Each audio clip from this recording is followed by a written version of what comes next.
Hi, welcome back. It's been a minute since we've been in the garage, but I am very excited to be back. Today, Brian is going to help me work on my front brake lines and my rear brake lines.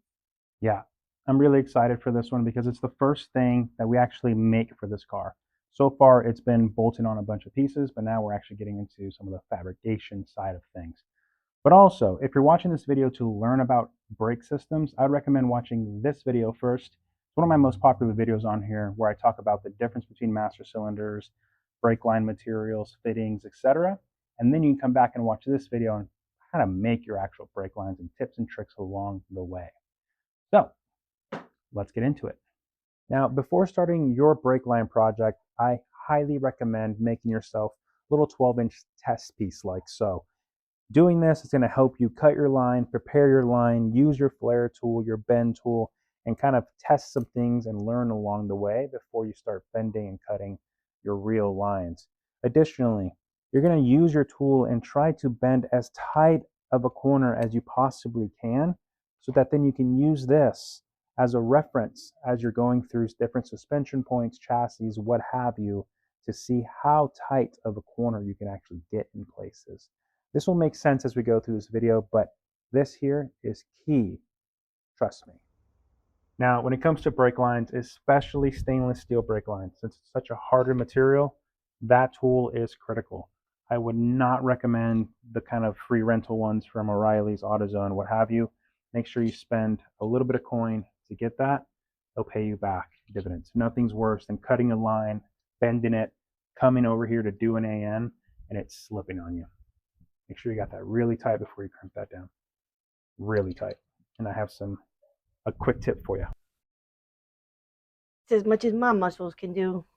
Need your big muscles. No, this is your big muscles here. So throw this in here, like so. Put it on the ground so it's easier for you. Still hold it. Use that to leverage it. You will need this to take it off, so keep that handy. Leverage is your friend. Yeah, yep, perfect. Now you're done. Back it on up. Keep going. You're good. It's going to be a little tough on the first. Yeah. All right, you ready for the review? Pop this up. Bingo. Now, I at least know how tight of a bend I can do. And this is why this is critical as a test piece. It helps you understand what kind of bends you're going to need to do later, right? Now I know that the closest that I can get this is right about there before it interferes, for example. So the other thing I'll recommend when doing brake lines, templates are your friend. It takes a little bit of time to do them, but they're going to save you a lot of time in the end. So get that piece as far forward as you can to kind of line up with this. Perfect. And then from the bottom, scribe the line, kind of the angle of the chassis. Perfect. Pull that, flip it upside down. There you go. So now let's go cut that.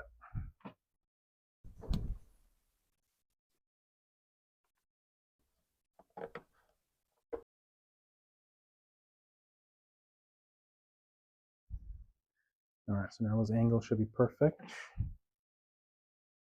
Perfect. Let's go test fit that. All right, this is where these little tools come in handy. Little compass here, taking the edge to the edge, follow it along with your tool. It's going to give you a really good rough idea of kind of the angle that you need to follow. Try to follow it as straight as you can.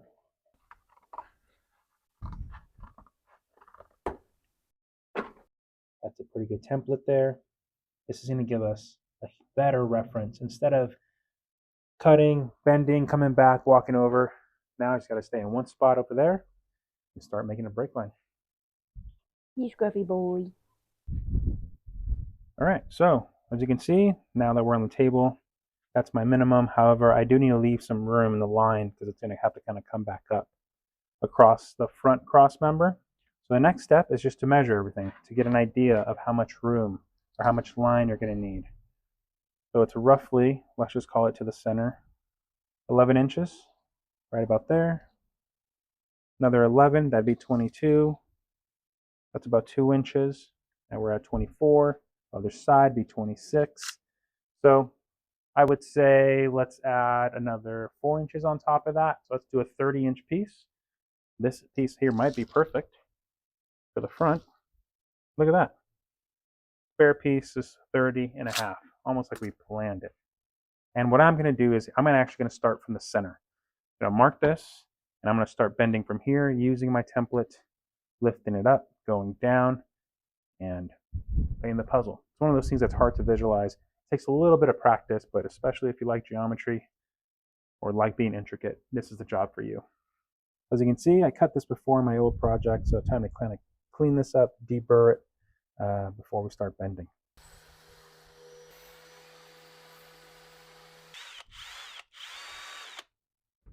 I still got a little bit of a deburring to do on the inside, but you can kind of see where we're heading here.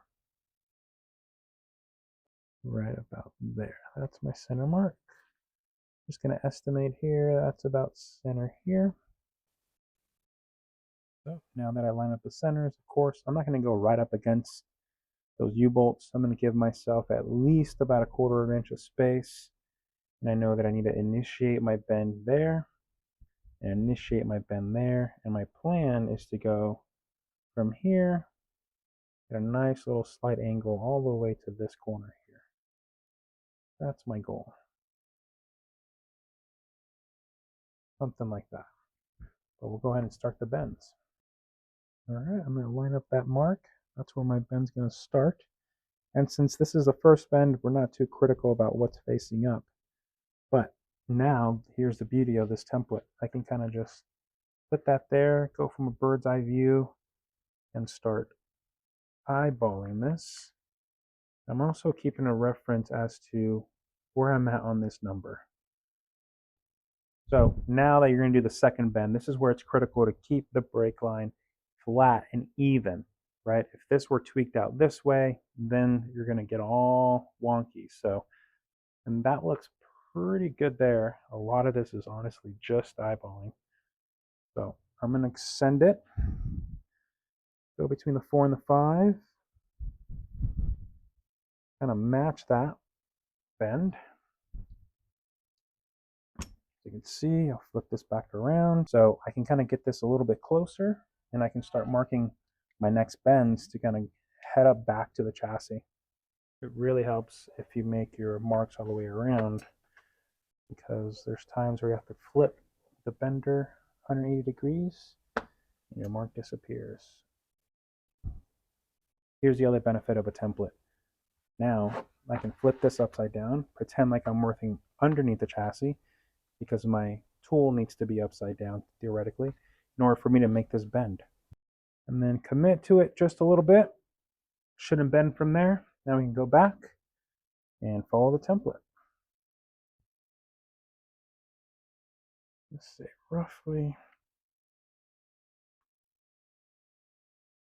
Keep going. A little bit more. It looks like this is going to need to go just before that main line there.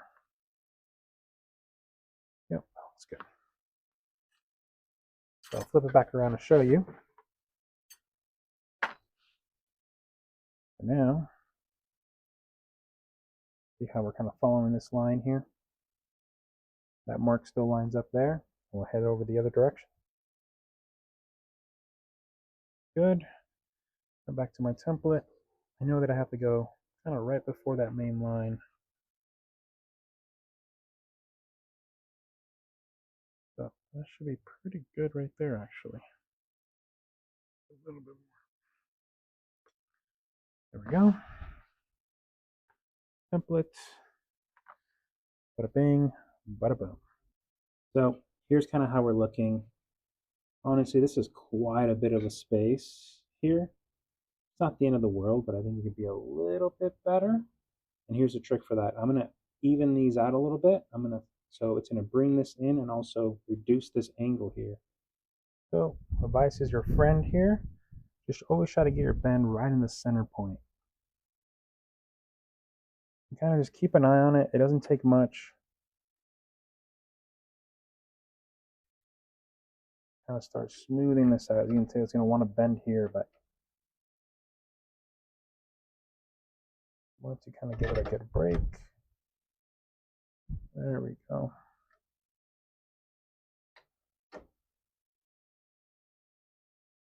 Do the other side. That should be pretty good. You can see now we got rid of a little bit of the gap here on the end, which is good. It's what we want. Once you get to your ends, the further out you get on your brake line, the more critical it is. So I'm not going to mark this side yet. I'm going to bend this side, make sure that that's lined up before I commit to this side. Now I'm doing a perpendicular bend because now it has to start traveling down. All right, commit. I'm going to try to follow the curvature of the front cross member. So what I'm trying to do is I'm going to start kind of massaging this brake line to follow that shape. This side still needs to come back in. I need to bend this at a further than 90. Give that a shot. All right, made the first mistake of the bend. As you can see, I marked it here, but I didn't use the tool properly. You can see that my bend's all the way out here. So now what that means is everything shifts to the left. Now I'm going to continue with this brake line, see how it looks. At least we're good here and committed here. We learned from it, rookie move. And if we have extra brake line material at the end of all this, we'll come back and redo this. This was extra piece anyway, so we should be fine, but it is what it is at this point. So this is where I made my mistake last time. I put my line on the inside versus the outside. So,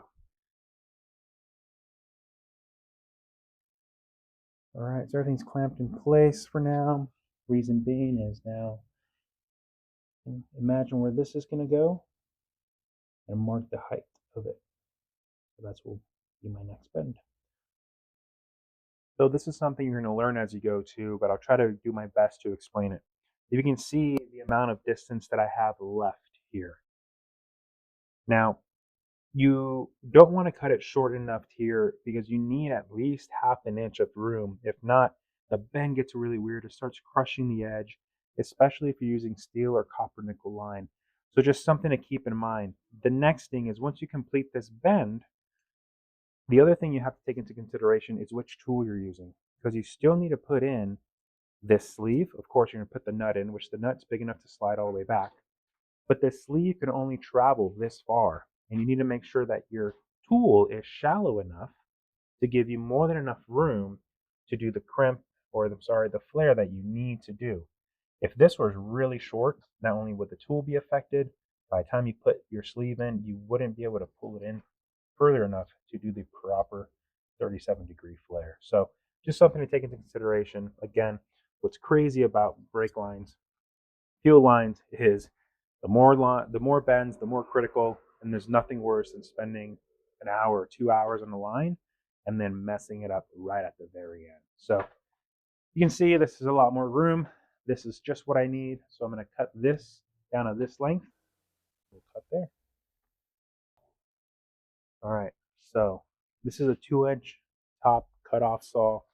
The blade screams because it's going to cut stainless steel, but I think at Harbor Freight this thing was like 20 something bucks, and it just makes a perfect, not a clean, but a perfectly perpendicular 90-degree flat cut, which is kind of what you want on something critical as a brake line. So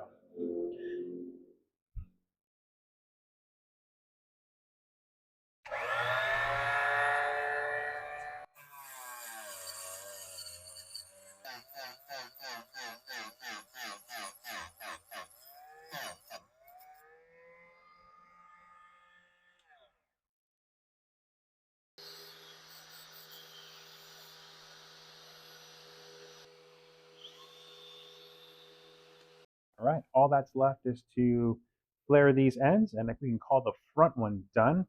Now, Celyna'S going to do her own on the rear end, which is inside. We were supposed to work on the rear end inside while the weather was so crummy outside. But tomorrow should be a beautiful day, it'll be another day. So let's go ahead and jump over to that.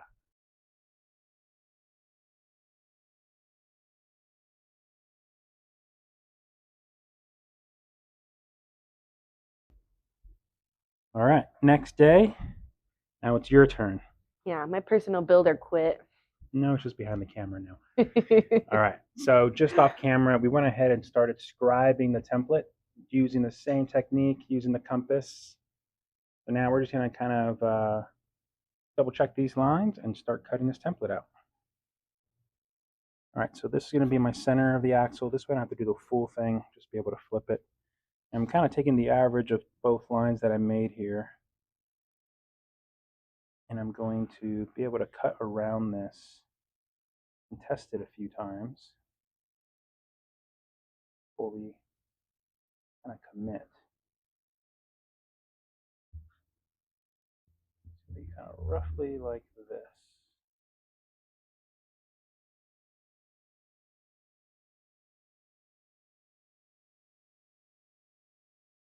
All right, let's go test that.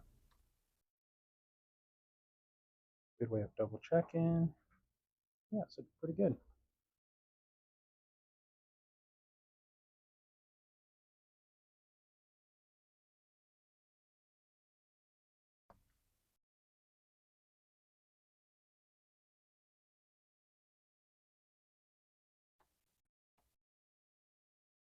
I think I need to cut a little bit more right here. All right, so now we're going to get an estimate for how long the brake line needs to be. So that'd be about 3 inches, just take the average. And as you're adding that up, since this is half of the housing, we'll double that number. I like to add about 20 to 30% on top of that number for some wiggle room, and we'll start cutting the brake line.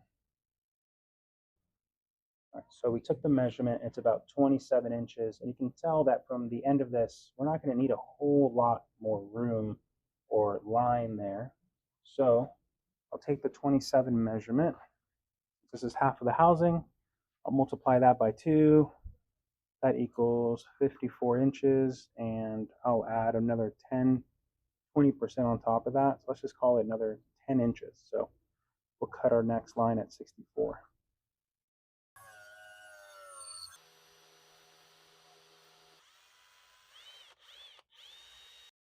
All right, so now Celyna'S going to mark the center point, which is about 29th and an eighth. We ended up cutting this piece right about 58, not leaving a whole lot of room. It seemed like too much.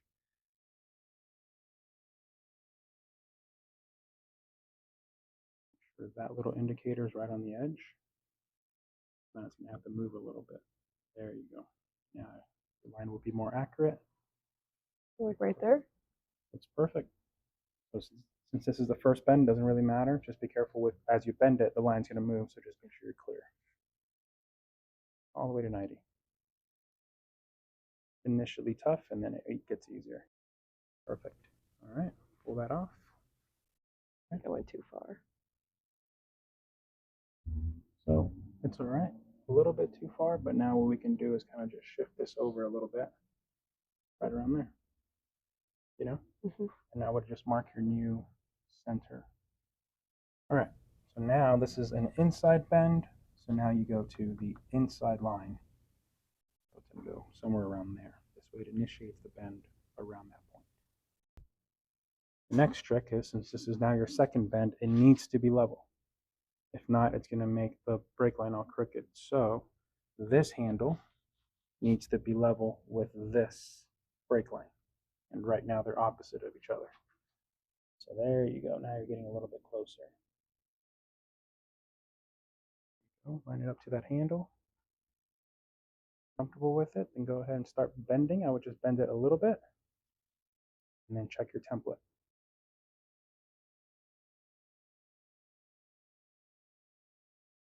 How's that? Happy with that angle? I think so.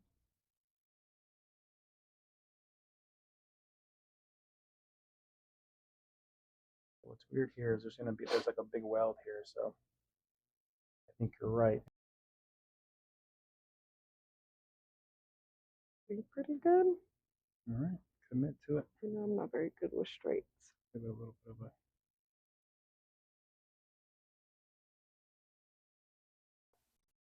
Bingo, you got it perfect, I think. We're looking pretty good here. Now, obviously, we got to pick it up and then go across. Let's make your next mark. So using our mock-up line, you want it to be right about there, so that's kind of exactly.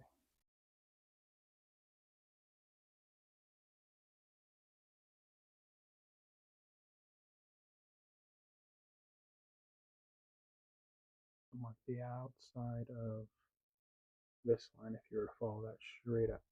Way over here? Yep.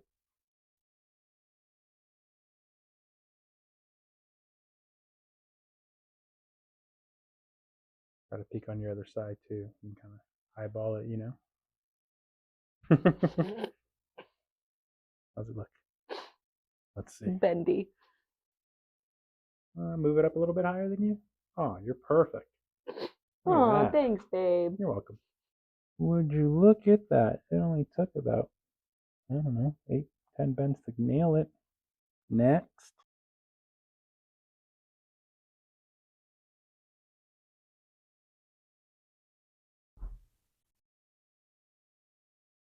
All right, so you can kind of see our brake line here. This is the fitting that we have to go into. All right, so I'm going to use the piece from yesterday to do a little mock-up here. I'm going to go about 20 degrees or so. 10 like that. Right above the 4. As you can see, once I angle it, it gets me pretty close. All right, so as you can see here, I'm lining up the end of the fitting with that. I went in about yay, and the bend ended up being perfect as a center line. Then what I'm going to do is transfer these 3 lines in the end for my template, like so. Now that's the end. Now I have to bend it there. All right, so now I'm just trying to visualize a compound angle. With this being installed, it needs to point up quite a bit. Let's just send it. Okay. So, when this gets installed,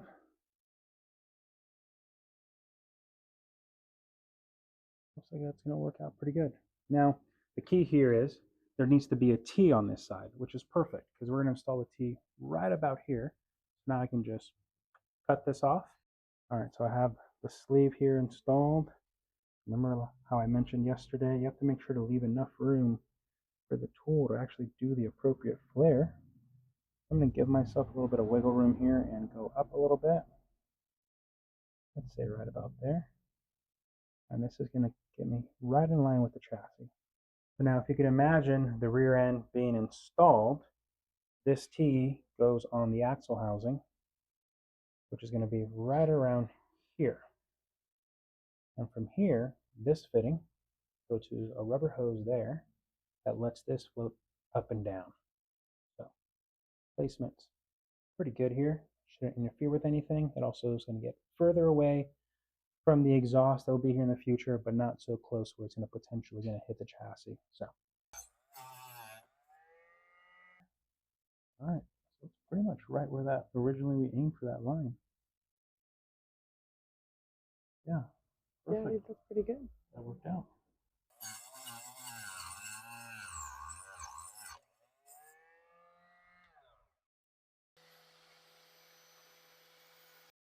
You happy with that from a level perspective? I think so. Yeah, you nailed it. Yeah. Let me put a little bit of grease on there for you.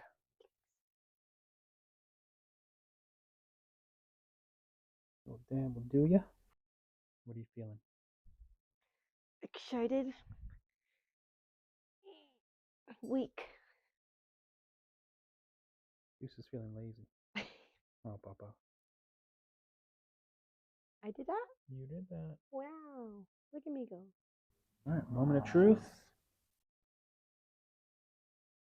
There.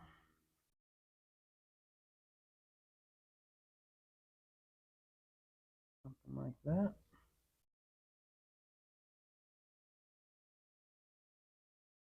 That.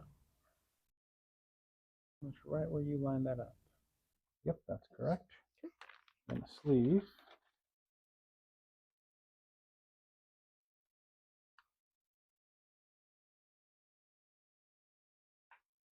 Also this way?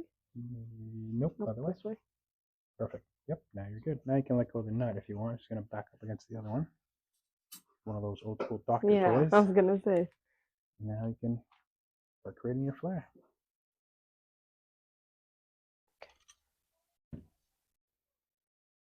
All right, so now the T-fitting goes on. As you can see, that's the concept. We'll weld the tab for this fitting here. That's how you button it down. Now we just need to do the piece from here down to the drum. All right, this end's going to be much simpler because we just have to replicate it. There's my bend. That felt a little weird. There we go. Now we're good. Just past the 5 here. So now, easy peasy, come back over here. Piece goes there. Angle. Let's up with this T here. Like that.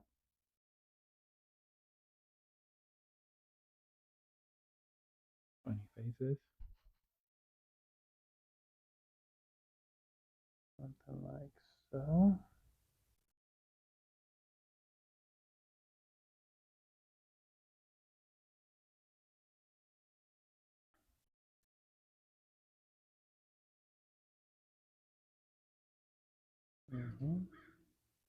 I leave it a little bit loose.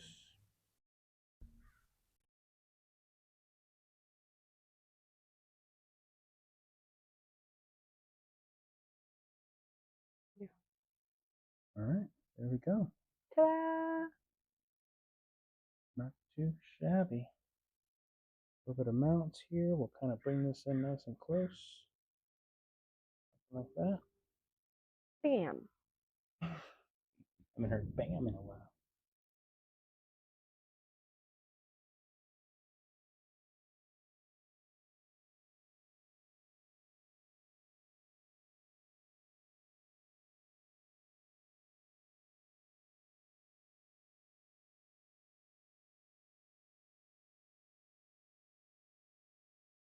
What do you got there?